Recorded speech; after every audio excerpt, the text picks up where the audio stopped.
Good morning, everybody. Here for the second video, the review of the knockout stages, and what unbelievable continuation of the World Cup we've seen in this first 16 knockout stage. I'll probably start on the game last night, the USA-Russia game. Sorry, the USA-Belgium game. I do apologise. And as much as everyone else, I was wanting penalties towards the end. I thought the USA were brilliant. The energy they showed, the commitment was outstanding. Having said that, Tim Howard was immense, and if Belgium had taken the chances and the territorial possession that they had and converted that, Belgium should have won the game, and they deserved to win the game. It was interesting seeing the difference that Lukaku made when he came on.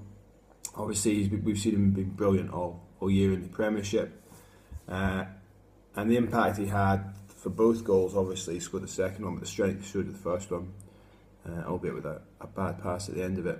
De Bruyne doing really well to finish it off. Kevin De Bruyne is a really good player. It sort of surprised me that Chelsea sold him and then brought in Mohamed Salah, who to me seems like an inferior version, but who am I to question the motives of Jose Mourinho? Another interesting thing about Belgium that I've noticed is the attacking prowess of Jan Vertonghen during the World Cup. He's really been getting forward well and causing a lot of problems for opposition.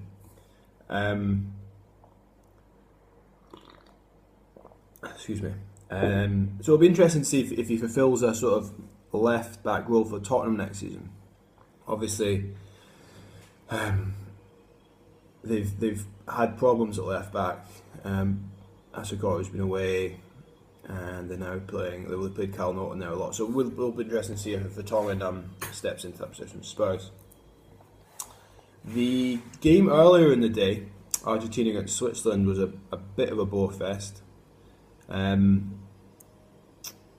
Maria seemed to be getting pelters from the commentators and the pundits.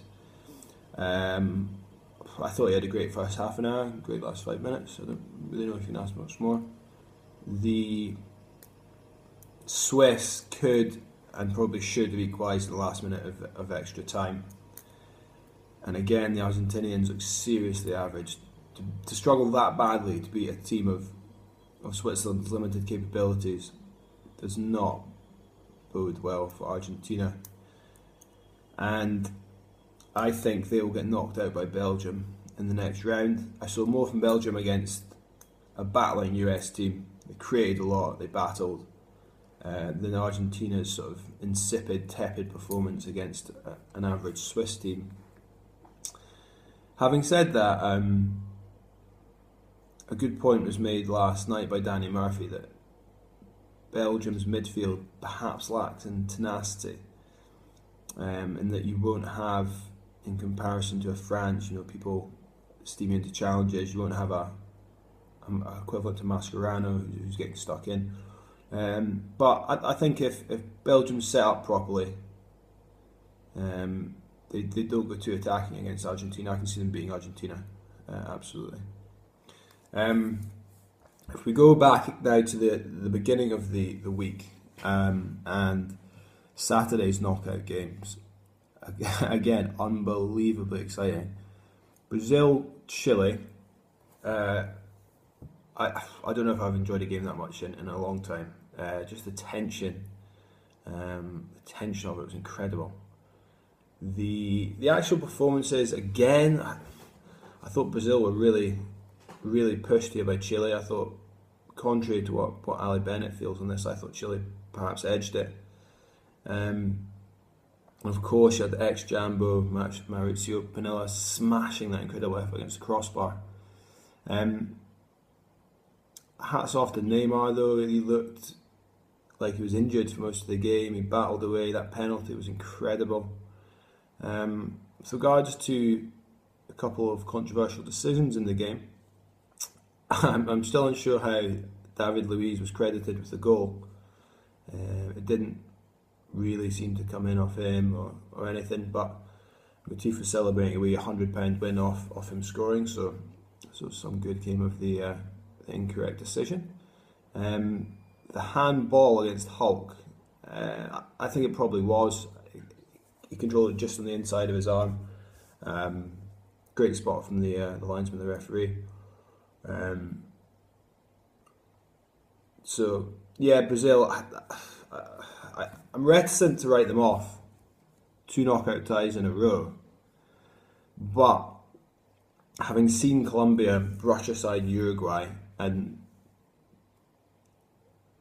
Colombia have probably been the best team at the World Cup in terms of the consistency of their performance, scoring goals, keeping goals out at the other end. They've been the most impressive. James Rodriguez's first last week, I think, will have to be goal of the tournament unless something ridiculous happens in the next week or two. And I just think that with Brazil struggling to the extent they have against teams such as Mexico and Chile, I think Colombia will win this. Again, perhaps in extra time, but I'm going to go Colombia, although I'm sure I'll get egg on my face following this. If we move on now to the second 2 games, on the Sunday we had Holland against Mexico, and I thought Mexico were excellent. Again, the keeper Ochoa made some outstanding saves. I was quite surprised at the extent to which Holland were playing Route 1 football. Now, I know I made the point about them being pragmatic, but they were just humping it up the park. And to me, when you've got a player like Schneider in there, it seems like quite an arbitrary tactic. Schneider's an excellent ball player. His through balls can be outstanding. Hopefully, the goal that he scored will give him the confidence to demand the ball, get on the ball. Because I think him playing through balls to Robin and Van Persie is just as if not more effective than trying to pump it over the top for them. I also don't really get this sort of approach to Dirk Kuyt and the various deployments across the park that Van Gaal seems to be giving him. He's played him at left wing back, right back, up front. I'm wondering now that Nigel de Jong's out whether Dirk Kuyt will slot happily in the defensive midfield there. On the Nigel de Jong point, I think that's a huge loss.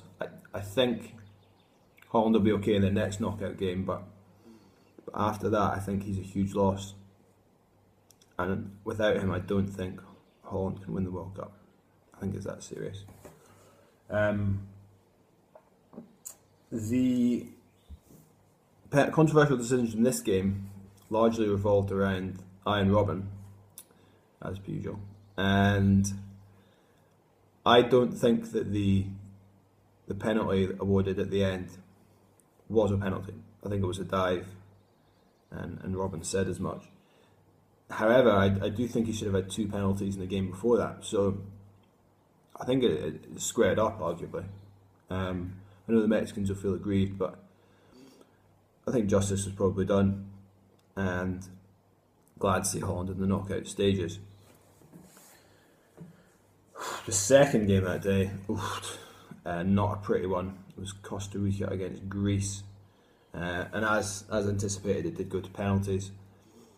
Quite dramatic at the end of 90 minutes when Greece equalised, and you had the sight of Joel Campbell out on his feet, stumbling about the park.